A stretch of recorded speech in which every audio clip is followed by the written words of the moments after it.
আর সকাଳର ବଡ଼ ଖବର ସକାଳର ଲାଟେଷ୍ଟ ଅପଡେଟ୍ ଏଣିକି କଲେଜ ଛାତ୍ରଛାତ୍ରୀମାନଙ୍କୁ ମିଳିବ ମାସକୁ 9,000 ଟଙ୍କା। ହଁ ଆଜ୍ଞା, କଥାଟା ଯେତିକି ଶୁଣିଲେ ଆଶ୍ଚର୍ଯ୍ୟ ଲାଗୁଛି, ଏ କଥା ସମ୍ପୂର୍ଣ୍ଣ ସତ। ପିଏମ୍ ଇଣ୍ଟର୍ନସିପ୍ ସ୍କିମ୍ ଯୋଜନାରେ ଏଣିକି ପ୍ରତ୍ୟେକ ଛାତ୍ରଛାତ୍ରୀଙ୍କୁ ମିଳିବ ମାସକୁ 9,000 ଟଙ୍କା। ସେଥିପାଇଁ ଆପଣମାନେ ପିଏମ୍ ଇଣ୍ଟର୍ନସିପ୍ ସ୍କିମ୍ ଅଫିସିଆଲ ପେଜକୁ ଯାଇ ଆବେଦନ କରିବାକୁ ପଡ଼ିବ। ଏଥିପାଇଁ ବୟସ ସୀମା 18+ ଉର୍ଦ୍ଧ୍ୱ ହୋଇଥିବା ଦରକାର। ସେଥିପାଇଁ ଆପଣ ସର୍ବନିମ୍ନ ଯୁକ୍ତ 3 ପାଠ ପଢ଼ିବା ଆବଶ୍ୟକ। +3 ଶେଷ ବର୍ଷ ପଢ଼ୁଥିଲେ ମଧ୍ୟ ଆପଣ ଏହି ଆବେଦନ କରିପାରିବେ।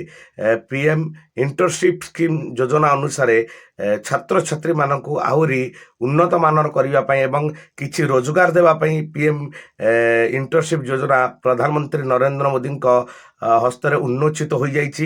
ଏଥିପାଇଁ ସମସ୍ତ ଛାତ୍ରଛାତ୍ରୀମାନେ ଯଦି ଯୁକ୍ତ 3ରେ ପାଠ ପଢ଼ୁଛନ୍ତି ଏବଂ ଯୁକ୍ତ 3 ସରିଯାଇଛି ଏବଂ ପିଜି ଷ୍ଟୁଡେଣ୍ଟ ମଧ୍ୟ ଏହି ଇଣ୍ଟର୍ନସିପ୍ ସ୍କିମ୍ ଯୋଜନାରେ ଆବେଦନ କରିପାରିବେ ଏବଂ ପ୍ରତି ମାସରେ ସେମାନେ କମ୍ପାନୀ ଅଣ୍ଡରରେ କାମ କରିବେ। ପ୍ରତି ମାସରେ 9,000 ଟଙ୍କା ଲେଖା ସେମାନଙ୍କୁ ଅର୍ଥରାଶି ଆକାରରେ ଦିଆଯିବ ବୋଲି ପ୍ରଧାନମନ୍ତ୍ରୀଙ୍କ ଏଭଳି କାର୍ଯ୍ୟକୁ ସାରା ଓଡ଼ିଶାରେ ଖୁସିର ସହିତ ସ୍ୱାଗତ କରିଛନ୍ତି ଲୋକମାନେ।